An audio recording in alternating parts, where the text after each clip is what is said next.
Right. Well, here we are. It is where I'm at, Tuesday, September 25th. You guys are, I'm assuming it's probably Monday, September 24th. And I'm going to be having my morning coffee here just as soon as I get this, all the parameters of the thing, or all the names and so on. So if you're watching this after the fact, I suggest going up in about a minute ahead, because all we're doing is a little bit of housekeeping here.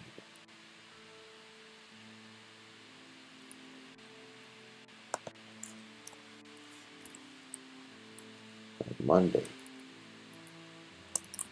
September 24th.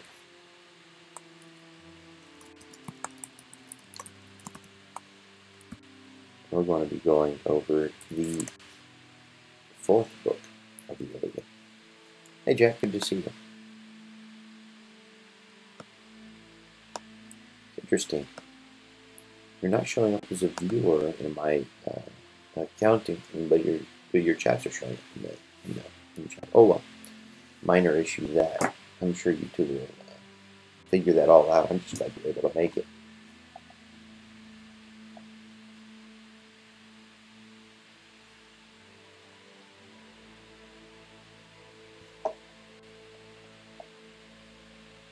Please pardon me, it's very difficult for me to focus on more than one thing at a time, and even though it's doing something so very simple as pushing a plunger through a bunch of ground up beans.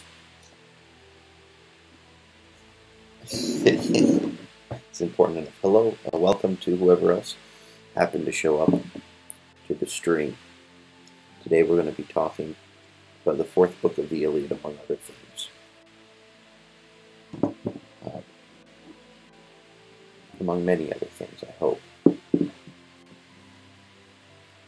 So without further ado, I'm going to get started in reading the Iliad Book 4. This is Cowper's, I believe it was published in 1791. The argument of the fourth book is that in a council of the gods a dispute arises between Jupiter and Juno, which is at last compromised. Jove, consenting to dispatch Minerva with a charge to incite some Trojan to a violation of the truce, Minerva descends for that purpose, and in the form of Laodocus, a son of Priam, exhorts Pandarus to shoot at Menelaus and succeeds. Menelaus is wounded, and Agamemnon, having consigned him to the care of Machaon, goes forth to perform the duties of commander-in-chief, and the encouragement of his host to battle. The battle begins. Now on the golden floor of Jove's abode, the gods all sat consulting. Even them, graceful with nectar served, they pledging each his next alternate quaff from cups of gold, and at their ease reclined looked down on Troy, when sudden Jove's essayed by piercing speech, invidious to enkindle Juno's ire. Two goddesses on Menelaus' part, confederate stand, Juno and Argus known, Pallas and Alcmene, yet they, sequestered, sit, look on, and are amused. Not so smile-loving Venus she beside, her champion station saves him from his fate, and at this moment by her aid he lives. But now, since victory hath proved the lot, of warlike Menelaus weigh ye well the matter, shall we yet the ruinous strife prolong between the nations, or consent to give them peace, should peace your preference win, and prove alike acceptable to all, stand Ilium and let Menelaus bear Helen of Argos back to Greece again. He ended. Juno and Minerva heard, low murmuring deep disgust, for side by side they forging sat calamity to Troy. Minerva, through displeasure against Jove, naught uttered, for with rage her bosom boiled. But Juno checked not hers, who thus replied, "What word hath passed thy lips, Jove most severe? How wouldst thou render fruitless all my pains? The sweat that I have poured, my steeds themselves have fainted while I gathered Greece in arms, for punishment of Priam and his sons. Do it, but small thy praise shall be in heaven." Then her the Thunderer answered, sore displeased, "Ah, shameless! How have Priam and his sons so much transgressed against thee, that thou burnest with ceaseless rage to ruin populous Troy? Go, make thine entrance at her lofty gates. Priam and all his house and all his host, alive devour, then haply thou wilt rest. Do even as thou wilt, that this dispute live not between us as a consuming fire. Forever, but attend, mark well the word, when I shall also doom in future time some city to destruction dear to thee. Oppose me not, but give my fury way, as I give way to thine, not pleased myself, yet not unsatisfied, so thou be pleased. For of all cities of the sons of men, and which the sun and stars from heaven behold, me sacred Troy most pleases. Priam me most, and the people of the warrior king. Nor without cause they feed mine altar well, libation there and steam of savory scent. Fail not the tribute which by lot is ours." Him answered then goddess ample-eyed, majestic Juno, three fair cities me, of all the earth most interest and engage. Messene for magnificent renowned, Argos and Sparta, them what next thy wrath shall be inflamed against them lay thou waste. I will not interpose on their behalf, thou shalt not hear me murmur, what avail?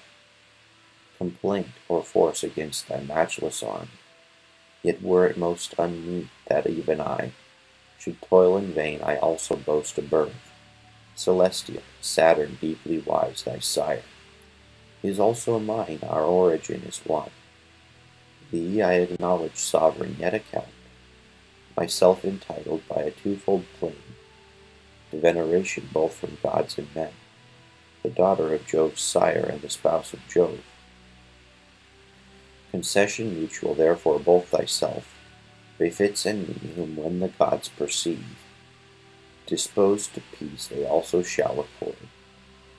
Come then, to yon dread field dispatch in haste Minerva with command, that she incite the Trojans first to violate their oath by some fresh insult on the exulting Greeks. So Juno, nor the sire of all refused, but in winged accents thus to Pallas spake, "Begone, swift fly to yonder field in sight, the Trojans first to violate their oath by some fresh insult on the exulting Greeks." The goddess heard, and what she wished enjoined, down darted swift from the Olympian heights, in form a meteor such as from his hand. Not seldom Jove dismisses beaming bright, and breaking into stars an omen sent to mariners or to some numerous host. Such Pallas seen, and swift descending dropped, full in the mist between them they with awe, that sign portentous and with wonder viewed, Achaeans both and Trojans and his next. The soldier thus bespake, "Now either war and dire hostility again shall flame, or Jove now gives us peace, both are from Jove." So spake the soldiery, but she, the form, taking of brave Laodocus, the son of old Antenor, throughout all the ranks, sought godlike Pandarus. Ere long she found the valiant son illustrious of Lycaon, standing encompassed by his dauntless troops, broad-shielded warriors from Asepus stream. His followers to his side the goddess came, and in winged accents ardent him bespake, "Brave offspring of Lycaon is their hope, that thou wilt hear my counsel, darest thou slip a shaft at Menelaus much renown. Thou shalt and thanks from all the Trojans win, but most of all from Paris, Prince of Troy. From him illustrious gifts thou shalt receive, doubtless when Menelaus he shall see, the martial son of Atreus by a shaft, subdued of thine, placed on his funeral pile. Come, shoot at Menelaus, glorious chief, but vow to Lycian Phoebus bow renowned, a hecatomb all firstlings of the flock, to fair Zelea's walls once safe restored.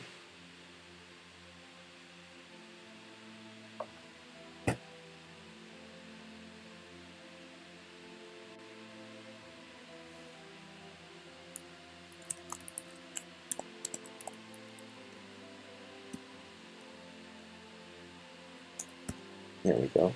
We got through line 120.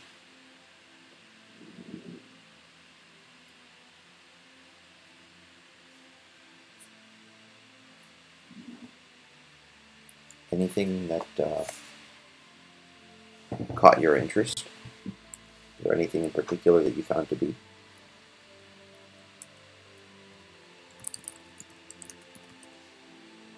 interesting in that regard, or in that particular story? I'm actually going and looking for a Google image.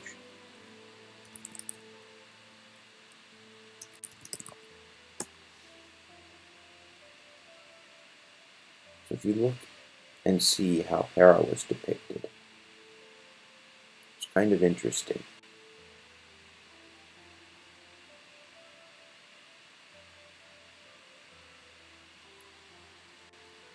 I'll go open the Wikipedia article. Hera, goddess of marriage, women, childbirth, and family.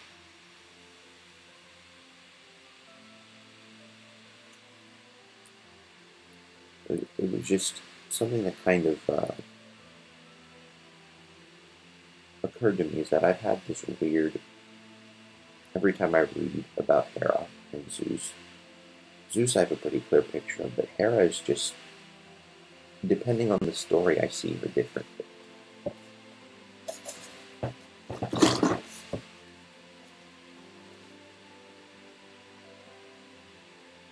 I'll put it after having a sip of coffee and hopefully being able to wake myself up a teensy bit more.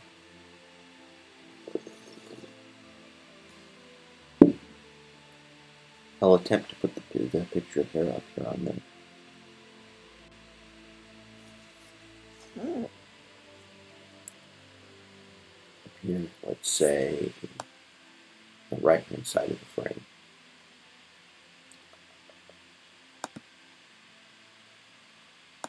Add a picture.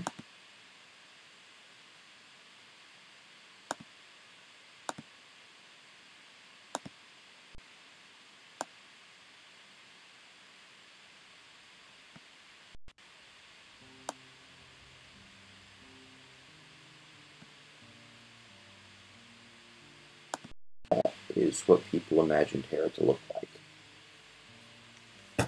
So it seems some kind of curly hair,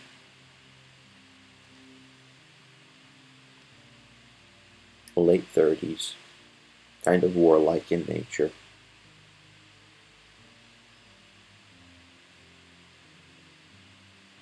A bigger nose than one would expect.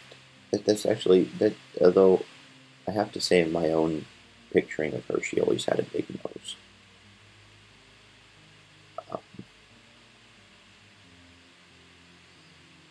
Yeah, like nothing particularly special to behold. But definitely looking the way that she does, and still wind up having as much power as she does, it's almost entirely due to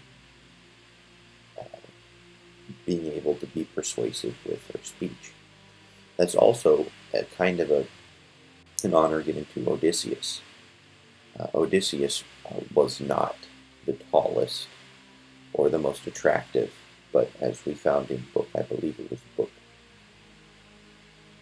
1 or 2 of the Iliad, when he came up to speak, even though he wasn't the most majestic looking, he was the most regal, he was the best at oratory.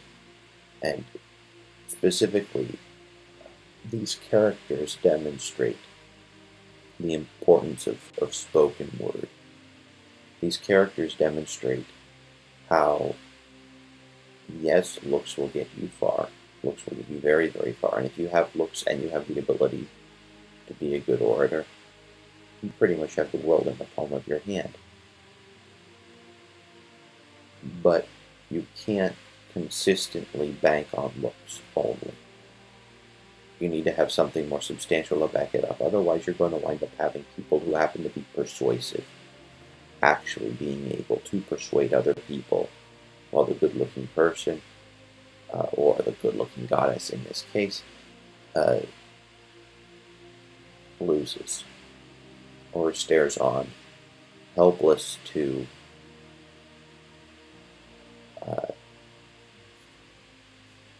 just see or stares on helpless, period, watching the plans of the more eloquent person succeed.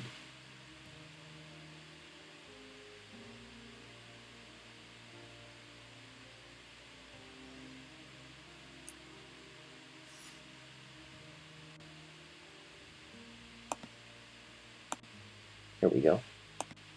Hopefully got that stuff cleared up a bit. You put just a little bit of salt in it, it tends to help. If there isn't something too compelling about the flavor, at least there might be. Now I really like it. But I don't know if it's the fact that I'm addicted to coffee or just gotten used to it.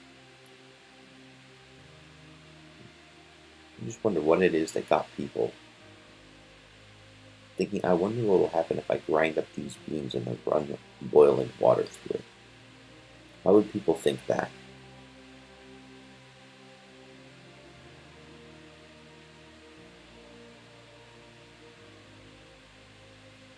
And why would I drink it out of a cup with some teddy bears on it?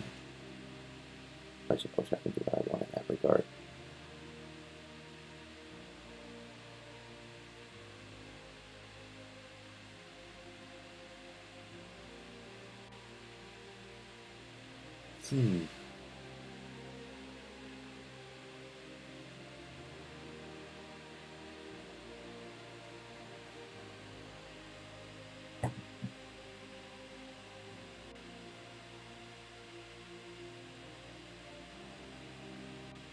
All right.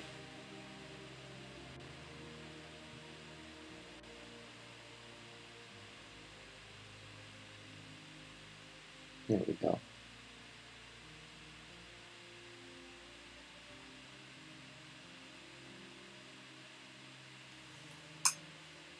I was taking a look at some different words and ideas of different emotions. And it was specifically having to do with different levels of emotion. And unfortunately, oh, there we are. These are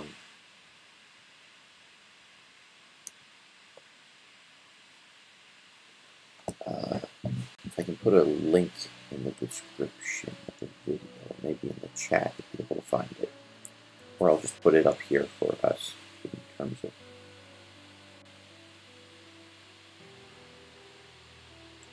Let's save this image.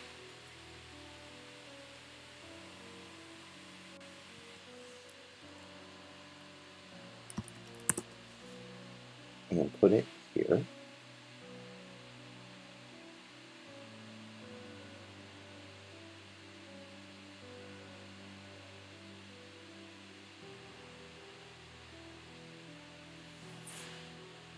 Save this image and put it.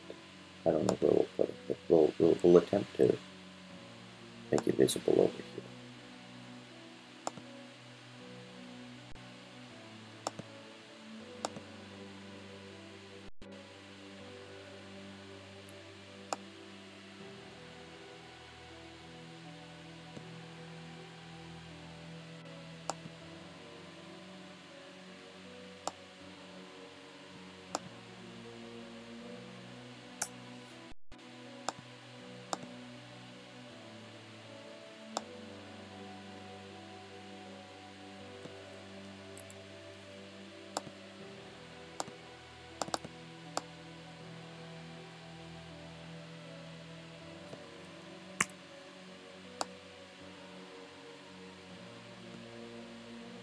There we go. So I was thinking about the different intensity of feelings and how it can sometimes be easy and sometimes be difficult to classify how it is that we were feeling. And I was wondering, is it normal to, well, like, what intensity of feelings would be normal to have? Often I find myself, my natural state is kind of being touchy. I would say that so low and angry. That's kind of how I would naturally find myself. Do that. So hopefully we can get that. So if we look there in the angry column, there we have touchy. And I find myself easily irritated. I find myself easily going, I don't think that I necessarily am resistant or uptight, though, or categorically that I would be resistant or uptight, but I'm definitely in many aspects resistant to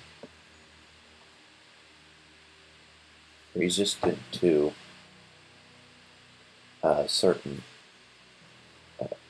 to doing certain things. I can easily become annoyed. I can easily become perturbed. I rarely become disgusted, but often find myself in a state of frustration or upset. But then I don't really. The only really high level of anger that I tend to experience on any kind of a semi-regular basis would be seething. And occasionally betrayed, but that actually happens considerably more rarely than happened at some other point in my life, and I'm very thankful for that. So basically, my go-to emotions are touchy, irritated, annoyed, perturbed, frustrated,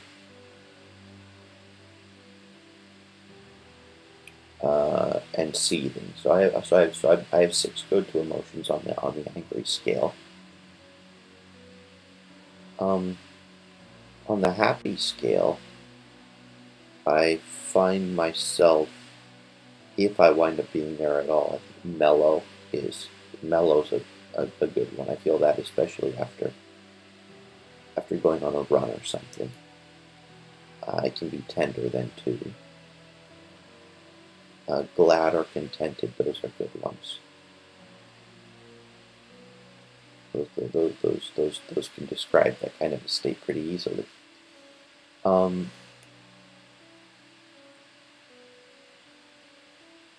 Cheerful.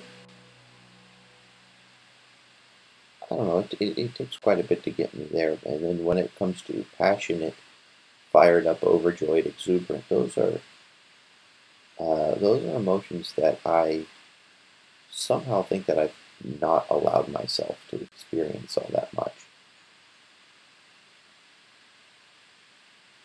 Maybe kind of thinking that they would be disingenuous or somehow manipulative of other people. That why would I be too passionate about something? Why would I be too over the top?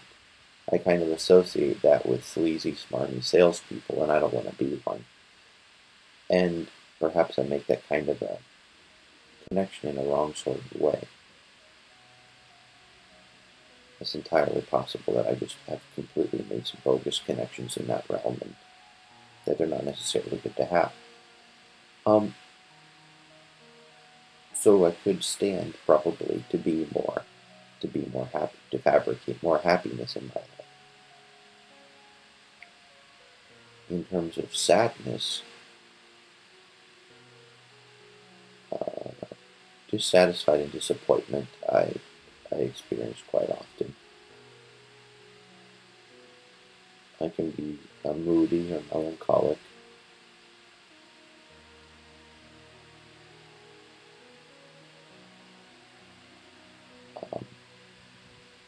often alone, hurt, and dejected, and sometimes, hopeless when waking up in the mornings. So I would classify that perhaps under depressed as well. So those are, yeah. Then the afraid axis, I don't know why, but I tend to not experience those so much. If I get there, I'm not unsure. If I get there at all, I'll kind of go into anxious, and then I'll go straight from anxious to threatened. I'll go just straight from anxious to threatened. And scared, stiff, or petrified. I don't know. The last time that happened was over a decade ago.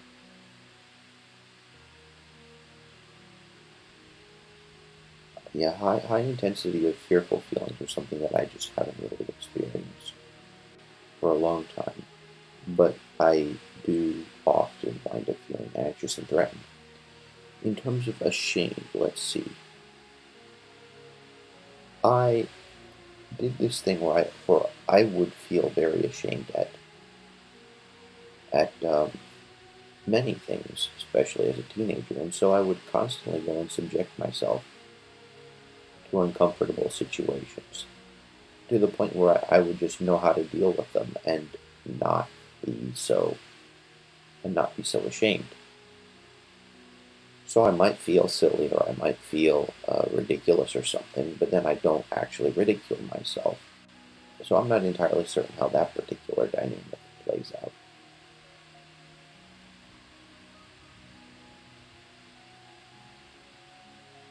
I know even if I have a bad thought, I tend to feel rather guilty. So perhaps that serves to keep me in check, because I do try to avoid, in general circumstances, I try to avoid feeling ashamed. And if you go into the high intensity, it's interesting that someone like worth less, or mortified, or sorrowful would top the charts, because I know that objectively speaking, I, along with many others, are quite worth less. If we think about what it is that we could be bringing to the world versus what it is that we are bringing to the world, I think many of us, if not all of us, are in some aspect underachievers. I don't know if there is such a thing as being an overachiever. And so it's easy to think of oneself as worthless, but I don't know how that. I'm not entirely certain of the impact that has. But anyhow, going to where I found this chart in the first place and why I find it useful is, yeah, it's a little corny, because it's like high, medium, low, happy, sad, angry, afraid, ashamed. But it helps in terms of when you are in the midst of having a certain emotion, of recognizing that you have it, identifying it, and then trying to learn from it, seeing what is it exactly that my physiology is trying to let me know about this situation. What is it exactly that my physiology wants me to learn? What do I need to know? Obviously, this is some sort of an indicator, if nothing else. So what could I benefit from learning from this? And, well, there are lots of things we can learn. There are a great number of things we can learn from analyzing our emotions, especially if we understand them to be more of a barometer. If we understand our emotions to, rather than being the end-all and the be-all of our existence, to at least be some sort of barometer, of some sort of an indicator of, okay, this is how things are, this is how I feel about things, let's take stock of what the situation happens to be and see if there's something we can do to either get more of this or to get less of this, or to kind of keep our life on track.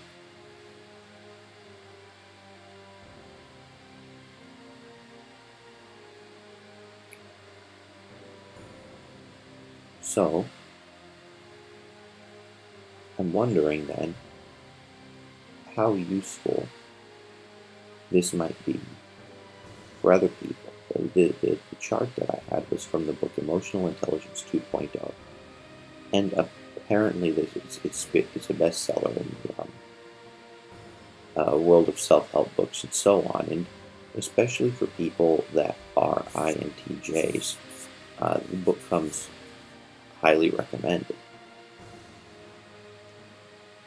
Mostly, I think it has to do with the fact that INTJs internalize our feelings quite a bit. We don't, we're not so expressive, responsive with them, and they actually do convey, when subject to the appropriate scrutiny, a lot of information that we might otherwise overlook as silly or unnecessary, because we have such a strong propensity to think about things and to articulate, this is what I think. And then if somebody asks, how are you feeling? Well, I think I'm feeling this way, or I think I'm feeling that way. Or if someone asks, how do you feel about something? And then we immediately respond with, well, I think this.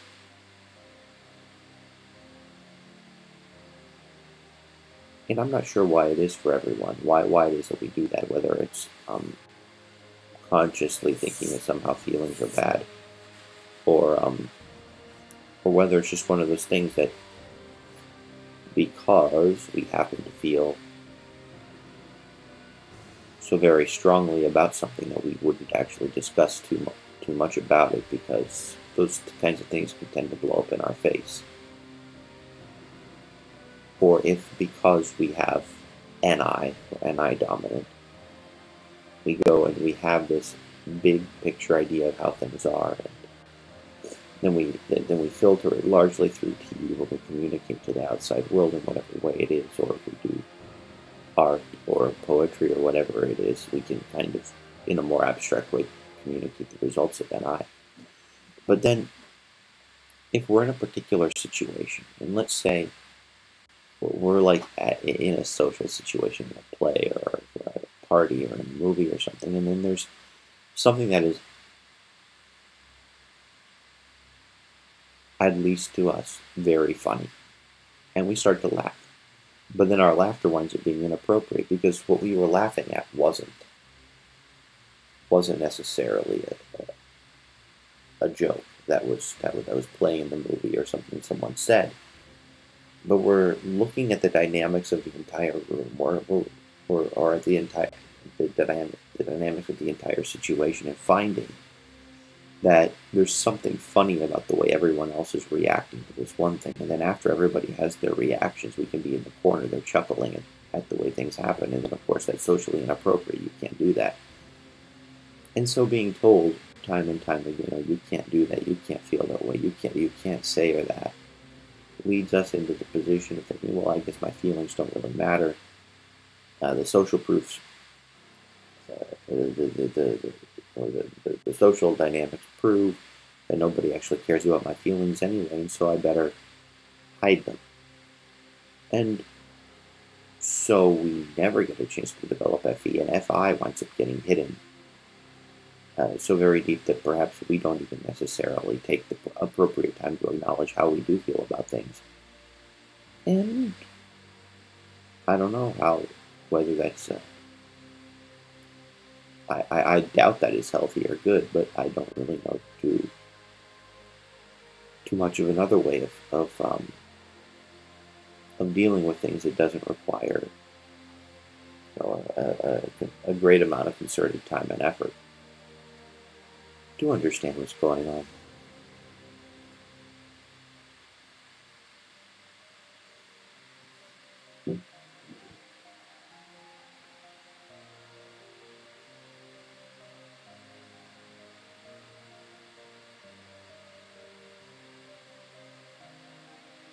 So with that said,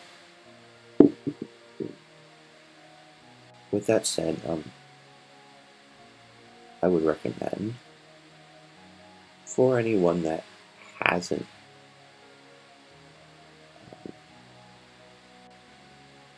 any neurotypical people that haven't been able to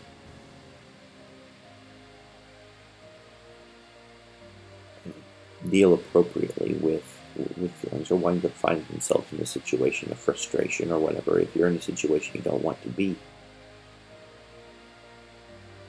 you don't need to go and be expressive, responsive with your feelings unless you find that that's, something that actually helps. But if you do use your feelings as a barometer, you ask the question, what are they here to help me understand? Because obviously they exist for a reason. They've been stimulated somehow. Their physiology is expressing them. What are they here to help me with? Or are they a maladaptation to the situation or whatever? But once you can kind of get to the point of explaining them and not immediately just labeling them as weak or bad, you will actually be well on your way to being able to get what you want.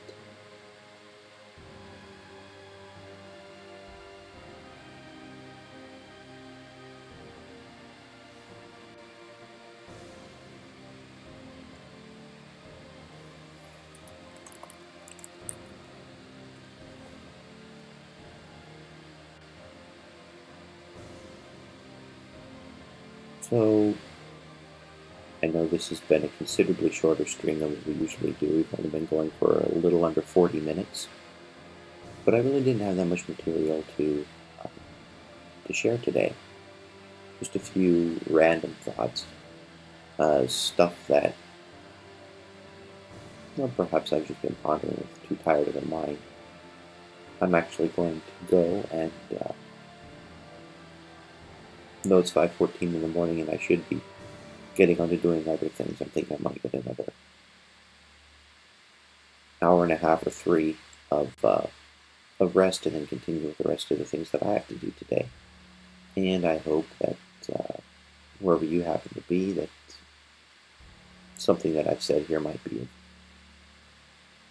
of use. We'll reconvene tomorrow, which will be Tuesday at 9:30 p.m. Eastern Time, and look forward to seeing you then.